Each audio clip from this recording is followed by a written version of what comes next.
మదనపల్లి పట్టణంలో private scanning సెంటర్ల వాళ్ళు ప్రజలను పీడిస్తూ వారిని స్కానింగ్ పేర్లతో దోపిడీ చేస్తున్న వారిపై చర్యలు తీసుకోవాలని, అలాగే ప్రభుత్వ వైద్యులు ప్రైవేట్ స్కానింగ్ సెంటర్ల వాళ్ళతో కుమ్మక్కైపోయి బయట స్కానింగ్ సెంటర్ల వారి దగ్గరికి రెఫర్ చేస్తూ వాళ్ళ దగ్గర కమిషన్లు తీసుకోవడానికి అలవాటు పడ్డ డాక్టర్లపై చర్యలు తీసుకోవాలని చెప్పి ఈరోజు డిప్యూటీ డిఎంహెచ్ఓ గారికి బహుజన్ యువసేన బీవైఎస్ ఆధ్వర్యంలో ఫిర్యాదు చేయడం జరిగింది.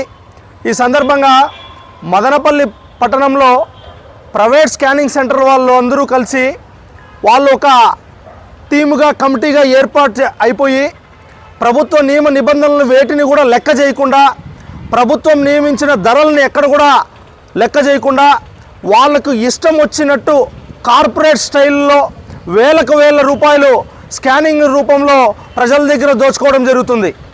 దీని గురించి గతంలో ఎన్నోసార్లు ఫిర్యాదు చేసినా కూడా ఎటువంటి ప్రయోజనం లేకుండా అప్పుడు మాత్రం ఫిర్యాదు చేసినప్పుడు మాత్రం ఇన్స్పెక్షన్స్కి వచ్చి స్కానింగ్ సెంటర్ల దగ్గర వాళ్ళు మామూలు వసూలు చేసుకొని పోయి ఆ స్కానింగ్ సెంటర్ల దగ్గర ఎటువంటి చర్యలు తీసుకోకుండా వెళ్ళిపోవడం జరిగింది. మీరు గమనిస్తే మదనపల్లిలో చాలా హాస్పిటల్ వారు చిన్న వ్యాధులకు కూడా స్కానింగ్ అవసరం అని చెప్పి ఖచ్చితంగా స్కానింగ్ చేసుకోవాలని చెప్పి వాళ్ళు స్కానింగ్కి రెఫర్ చేయడం జరుగుతుంది.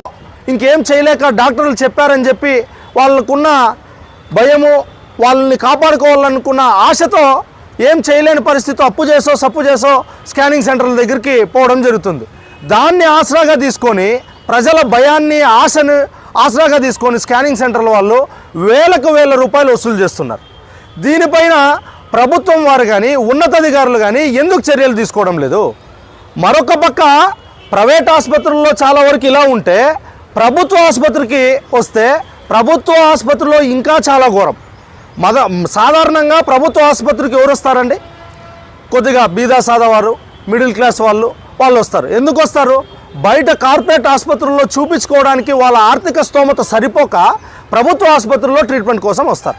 మరి ఇక్కడికి వస్తే ఇక్కడ ఉన్న కొంతమంది డాక్టర్లు ప్రైవేట్ స్కానింగ్ వాళ్ళతో కుమ్మక్కైపోయి వాళ్ళ దగ్గర కమిషన్లు తీసుకునే అలవాటు పడిపోయి మాటికి వస్తే స్కాన్లన్నీ కూడా బయట ప్రైవేట్ సెంటర్లకి రెఫర్ చేయడం జరుగుతుంది. ఎందుకంటే మదనపల్లి ప్రభుత్వ ఆసుపత్రిలో ఎంఓయు కింద స్కానింగ్ సెంటర్ ఉంది కదా, మరి మీరు రూల్ ప్రకారం ఎంఓయు స్కానింగ్ సెంటర్కి రెఫర్ చేయాలి కదా. అంటే ఎంఓయు స్కానింగ్ సెంటర్లకి రెఫర్ చేస్తే మీకు ఎలాంటి కమిషన్లు రావని చెప్పి కనీసం ఎంఓయు స్కానింగ్ సెంటర్ ఉందని ప్రజలకు అవగాహన కల్పించకుండా మీరు ప్రైవేట్ స్కానింగ్ వాళ్ళకి రెఫర్ చేయడం జరుగుతుంది.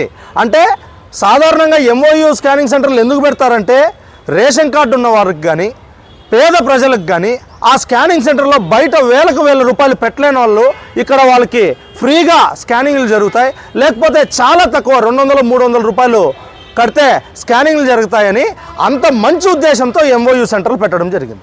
మరి దాని గురించి చెప్పాల్సిన డాక్టర్లే చెప్పకుండా, కనీసం అవగాహన కల్పించకుండా అక్కడ పోయి తీసుకోండి అని చెప్పకుండా బయట స్కానింగ్ సెంటర్లకి రెఫర్ చేయడం జరుగుతుంది. వాళ్ళకి రెఫర్ చేయడం, అక్కడ వేల రూపాయలు కమిషన్లు తీసుకోవడం.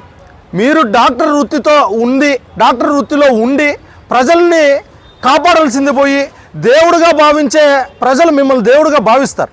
అలాంటి మీరే వాళ్ళకి శాపంగా మారి వాళ్ళని దోచుకునే విధంగా మీరు ప్రైవేట్ ఆసుపత్రుల వాళ్ళకి మీరు సహకరిస్తే ఇంకా ఎవరికి చెప్పుకోవాలా? కావున ఇప్పటికైనా డిఎంహెచ్ఓ గారు వాళ్ళు వీటిపైన ఎంక్వైరీ చేసి, కలెక్టర్ గారు వాళ్ళు దీనిపైన స్పెషల్ ఇన్స్పెక్షన్ వేసి ఎవరైతే ఇలాంటి స్కానింగ్ సెంటర్ వాళ్ళతో కుమ్మక్కైపోయి వాళ్ళకి తొత్తులుగా మారిపోయినారో, కమిషన్లకు అలవాటు పడిపోయినారో ఆ డాక్టర్లపైన చర్యలు తీసుకోవాలని చెప్పి, అలాగే అధిక వసూళ్లు చేస్తూ ప్రజల్ని పీడిస్తున్న స్కానింగ్ సెంటర్లపైన కూడా చర్యలు తీసుకొని